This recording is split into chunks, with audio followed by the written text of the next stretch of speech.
Hello, and welcome to this session of the AAEE conference. You had a choice between multiple sessions, and so I appreciate you joining me here. My name is Elizabeth Bailey.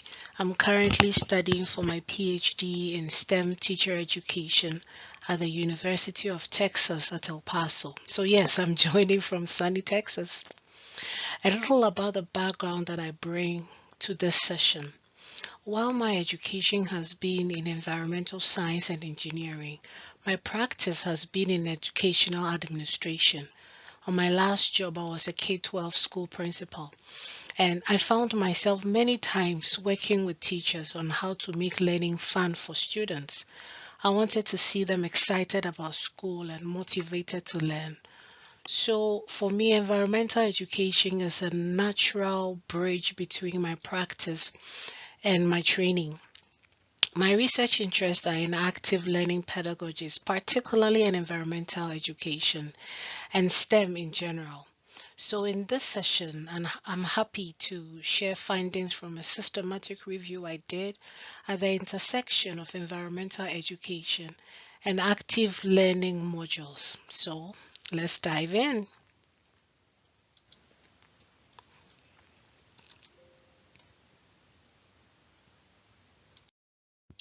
Learning goals usually dictate the teacher's choice of pedagogy, and the goals of EE hints that learning cannot be passive. Students must have meaningful, engaging experiences that will hopefully shape their behavior. EE practice has seen a variety of learning models that offer these, and PBL is just one of them. PBL literature shows evidence of it being able to foster students' agency, intrinsic motivation, and problem solving skills, among many other skills. But the gap in the research that I hope to bridge was a comprehensive review of how PBL is implemented in EE across educational levels.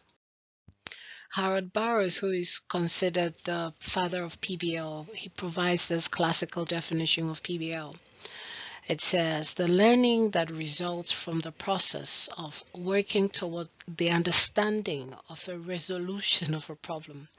And the problem is encountered first in the learning process. So the students meet the problem first and use it to learn the content, processes, and skills required of them.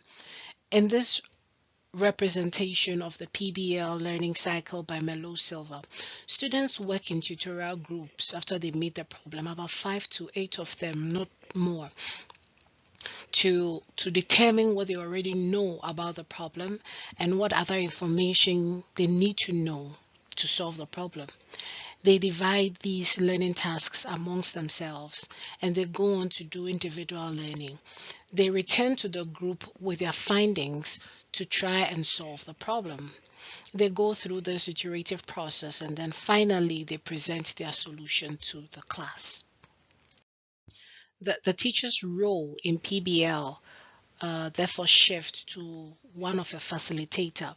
For a good PBL session, the teacher must be able to craft a problem that is both adequately complex, it requires like a group effort, and it's also ill structured, which means it doesn't have only one correct answer. PBL will fall here on the spectrum. With this very simplified overview of PBL, the goal of this review was to explore two things. First, how PBL is used in environmental education, and second, PBL's impact on achieving the goals of environmental education, which are first to develop environmental awareness, build knowledge and understanding, shape pro-environmental attitudes and values, and then also develop skills for problem solving and action. This chart here summarizes my review process. I limited the retrieval to papers published between 2005 and this year, so the last 2 decades, to see if the UNESCO Decade of Education for Sustainable Development had any influence on it. I also only included empirical research, so I did not include reviews, reports, or book chapters.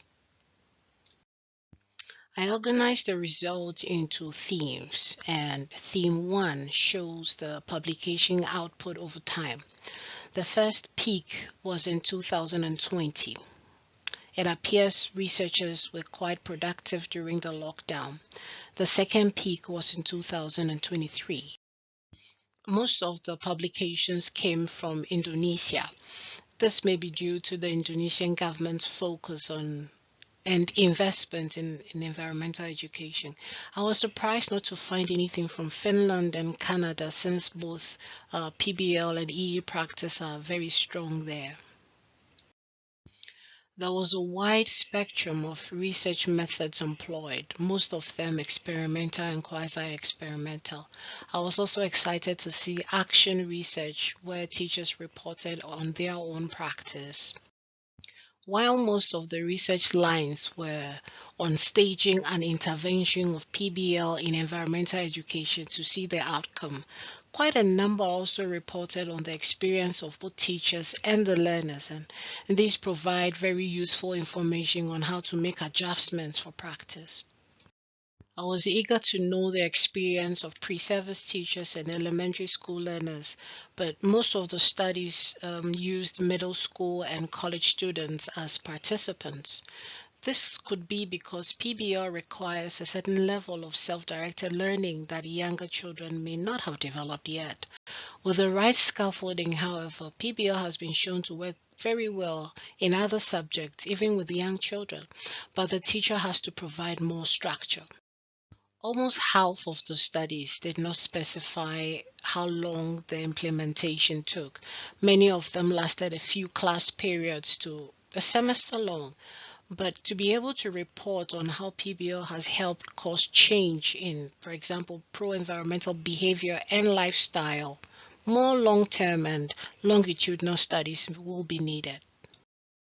It was encouraging to see that many institutions have EE as a standalone subject area or course, but many of the studies reported that they used topics in environmental or general science because these lend themselves quite easily to teaching about the environment. There were also studies where teachers integrated environmental education in language courses and used PBL. The studies I reviewed also reported a variety of other learning modules that were used together with PBL to enhance the experience for students. Many of them flipped classroom, hybrid learning, some used comics. Many of also found that integrating ICT was very useful.